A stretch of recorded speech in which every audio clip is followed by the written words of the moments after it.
ये सुरेंद्र यादव हैं, आप मिश्री लाल यादव हैं। यादव यादव तो नहीं खेल रहे ऐसी बात नहीं है, यादव यादव की बात नहीं है। विधायक जी हैं, जीते थे तो वीआईपी पार्टी से, लेकिन बीजेपी में चल गए। मुकेश सहनी जी काहे छोड़ दिए थे सर? यहाँ तो नीतीश कुमार कह दिए कि 100 सीट पर समेट देंगे मोदी जी को। वो ये भी बोले हैं जो विपक्ष एकजुट होगा तब। हाँ, आप आधी बात बोलते नहीं हैं। पूरा आप कर दिए। हाँ, पूरा मैंने कर दिया। हाँ। एकजुट हो ही नहीं सकता।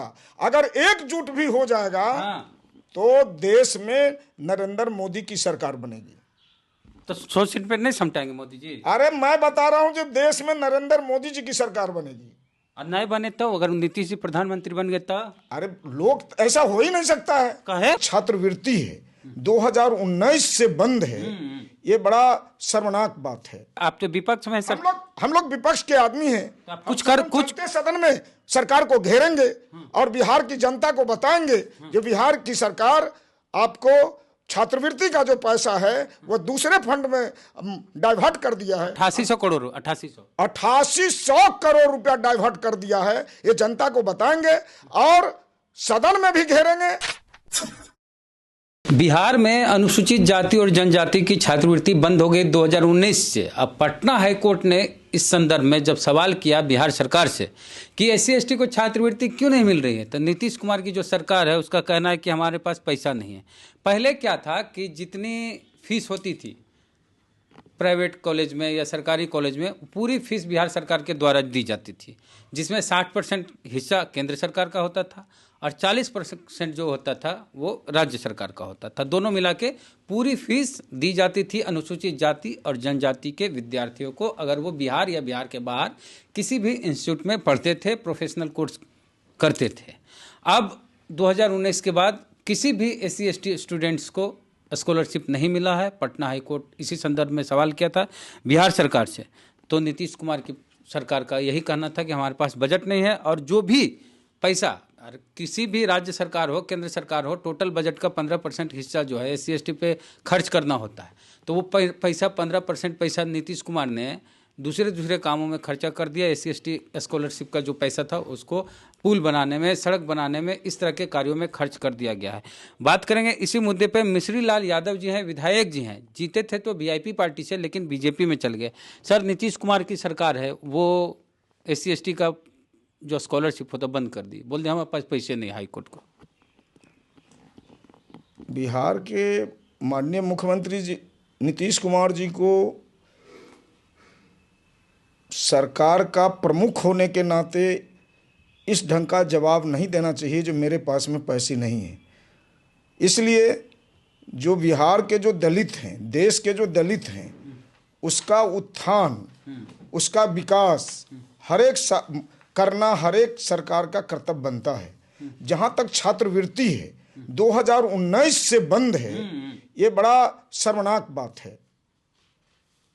सरकार के लिए ये जवाब देना जो हमारे पास में पैसे नहीं हैं, ये अच्छी बात नहीं है। हम इसका विरोध करते हैं और सरकार को चाहिए जो दलितों के विकास के लिए, उत्थान के लिए या छात्रों के छात्रवृत्ति का पैसा दूसरे विभाग में, दूसरे फंड में डाइवर्ट नहीं करना चाहिए। अगर इन्होंने किया है तो यह निंदनीय है। मैं चाहूंगा जो सरकार को छात्रवृत्ति का पैसा जितना खर्चा किए हैं, 19 से बंद है, आज भी उसको चालू करावें। आज दलितों का जो स्थिति है, आज जो सरकार के वंचित समाज के जो वंचित लोगों का स्थिति है, उसका पैसा किसी भी कीमत पर दूसरे फंड में खर्च करना अच्छे सरकार का गुण हमें नहीं लगता है। तो अब तो खर्चा हो गया, तो क्या आप तो विपक्ष में सर? हम लोग विपक्ष के आदमी हैं। तो आप कुछ सदन में सरकार को घेरेंगे और बिहार की जनता को बताएंगे जो बिहार की सरकार आपको छात्रवृत्ति का जो पैसा है वो दूसरे फंड में डाइवर्ट कर दिया है। 8800 करोड़ रुपया डाइवर्ट कर दिया है। ये जनता को बताएंगे और सदन में भी घेरेंगे और सदन के बाद जनता के बीच भी इस लड़ाई को ले जाएंगे और जनता को बताएंगे। और हमें लगता है जो इतनी बड़ी जो घटनाएं हुई है, 8800 करोड़ रुपए का जो डाइवर्ट हुआ है, हमें लगता है जिस सरकार को जनता माफ नहीं करेगी। हम लोग सदन में भी घेरेंगे और सदन के बाहर भी घेरेंगे। अच्छा, लालू यादव तो कहते थे ना पहले जब मुख्यमंत्री थे कि गाय चराने वालों, बकरी चराने वालों, सुअर चराने वालों, भैंस चराने वालों, पढ़ना लिखना सीखो। अब उनकी पार्टी की जो सरकार आई है राजद, उसी सरकार में वह भैंस चरावे वाला, सुअर चरावे वाला बच्चा पढ़ाई लिखाई का जो पैसा था स्कॉलरशिप का, उसी को बंद करके हाईकोर्ट में बोला गया है कि भाई अब तो पैसे नहीं है। तो आरजेडी भी तो अब सरकार में है जो दलितों की बात करने वाली है। देखिए, मेरी सोच है, जो लालू जी बोलते थे जो दलित पढ़ो लिखो, जो वंचित है उपेक्षित है, उनको इशारा कर रहे थे। आज उनको, पहले भी वो सरकार में थे और आज भी उनकी पार्टी सरकार में है। मैं तो चाहूँगा जो बिहार का जो उप मुख्यमंत्री है उनको भी इस मामला को देखना चाहिए। कारण जो जिस ढंग की घटना हुई है उस घटना को उनको भी देखना चाहिए और उनको भी देखकर इस पर कार्रवाई करनी चाहिए। अगर नहीं करते हैं तो वो भी जनता के घेरे में आएंगे। वो जो मंत्री जी जो बयान दिए हैं सर, अग्निवीर की जो बहाली हुई है केंद्र सरकार के द्वारा 4 साल के लिए सेना में नौकरी, उस पर सुरेंद्र यादव बिहार सरकार के मंत्री हैं, वो बोल रहे हैं हिजड़ा उन लोग। देखिए, हमको इस बात की जानकारी अभी नहीं है, हम सुन रहे हैं, हम बाहर थे, न अखबार देखे हैं न वीडियो देखे हैं। हम देखते हैं, देख के बताएंगे जो किस ढंग का बयान है, क्या है नहीं है। 8.5 साल के बाद हम देख रहे हैं, इसको देखेंगे। देश का नाम आवेगा हिजड़ों के फौज, हिजड़ों का फौज। इस पर ये जो हम जिस पार्टी में हुआ पार्टी मतलब इसका प्रवक्ता अलग है, इसका जवाब अब हमारे पार्टी के जो बड़े नेता लोग हैं वो इस पर सोच के क्या देना चाहिए वो देंगे। अगर उनका आदेश होगा जो आपको बोलना है इस पर तो हम बोलेंगे। कारण जो पार्टी का गाइडलाइन है, जो देश से जुड़ा हुआ सवाल है, उस पर मेरे जैसे एक एमएलए जवाब नहीं देंगे। आप सर 12 साल एमएलसी रहे हैं, 12 साल रहेंगे, लेकिन इसके लिए हम अधिकृत नहीं हैं। इसके लिए पार्टी में जो लोग हैं वो अधिकृत हैं। इसमें ट्रांसजेंडर का भी अपमान किया गया है जो वो हम पार्टी के लोगों से जो बड़े हमारे कि आप सर कि सुरेंद्र यादव हैं, ये सुरेंद्र यादव हैं, आप मिश्री लाल यादव हैं। यादव तो नहीं खेल रहे हैं। ऐसी बात नहीं है, यादव की बात नहीं है। बात है जो हमारी पार्टी जो है भारतीय जनता पार्टी, उस पार्टी एक अनुशासनिक पार्टी है और सबको सब विभाग है। इस पर मतलब पार्टी का क्या लाइन है, क्या मतलब वो बोलना चाहती है, पहले उनसे राय करके तब मैं जवाब दूंगा। अच्छा, एक हिंदू राष्ट्र की मांग होती है, बीजेपी के नेता करते हैं, इस पर क्या कहेंगे सर? देखिए, ये सभी नेशनल एजेंडा है, मतलब राष्ट्र, पूरे राष्ट्र हित की बात जहां तक है, इस पर भी हमारे बड़े नेता जवाब देंगे। वही इनका जवाब दे सकते हैं।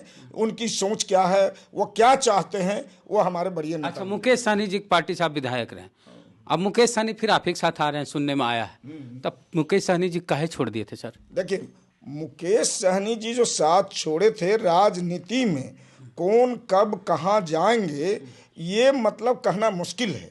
उस समय में भी मतलब बिहार में एनडीए की सरकार थी और एनडीए में जो तत्कालीन बीजेपी एक सरकार का अंग था, साझा सरकार चल रही थी, उसमें उनको बीजेपी अपने कोटे से मंत्री बनाया था। हो सकता है जो संजोग बस कुछ मामले ऐसे बने जो मुकेश जी को भी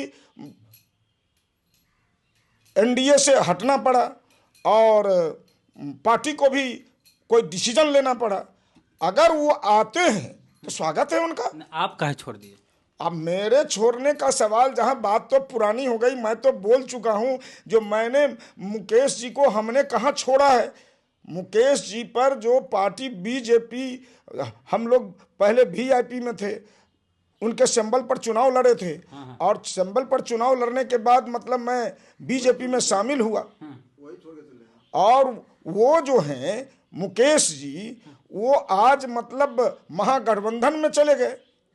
आज वो मतलब उस समय में महागठबंधन की बात बोल रहे थे, लालू जी की बात बोल रहे थे, नीतीश जी की बात बोल रहे थे। ये बात जो है मैं बता रहा हूं, जो मोटा मोटी तौर पर राजनीति में कौन कब कोई क्या डिसीजन लेगा उनके विवेक पर निर्भर करता है। मुकेश जी अगर बीजेपी में आते हैं तो उनकी सोच है और हम स्वागत करेंगे इसका। अमित शाह आ रहे हैं सर, अब वहाँ रैली हो रहा है पूर्णिया महागठबंधन की। जी। लोकसभा की तैयारी अभी हो गया। अरे लोकसभा की तैयारी पूरी चल रही है। भारतीय जनता पार्टी अपने दम पर बिहार में और देश में दोनों जगह सरकार बनाएगी, दोनों जगह। यहाँ तो नीतीश कुमार कह दिए कि 100 सीट पर समेट देंगे मोदी जी को। अब एक बात है जो माननीय मुख्यमंत्री जी कहते हैं जब 100 पर समेट देंगे, वो ये भी बोले हैं जो विपक्ष एकजुट होगा तब। हाँ, आप आधी बात बोलते हैं। पूरा आप कर दिए। हाँ, पूरा मैंने कर दिया। हाँ। अरे विपक्ष एकजुट होने की बात जाने दीजिए, एकजुट हो ही नहीं सकता। अगर एकजुट भी हो जाएगा तो देश में नरेंद्र मोदी की सरकार बनेगी। तो 100 सीट पे नहीं समटाएंगे मोदी जी? अरे मैं बता रहा हूं जो देश में नरेंद्र मोदी जी की सरकार बनेगी। और नहीं बने तो, अगर नीतीश जी प्रधानमंत्री बन गए तो? अरे लोग ऐसा हो ही नहीं सकता है। कहे मोदी। अरे मैं बता रहा हूं जब नरेंद्र मोदी जी भारत के प्रधानमंत्री बनेंगे, जो देश में जो गांव में जो चर्चाएं हैं, असली जो इंटरव्यू लेने वाला है वो गांव का गरीब गुरबा है। गांव के गरीब गुरबा कहते हैं जो नरेंद्र मोदी जी भारत के प्रधानमंत्री बने।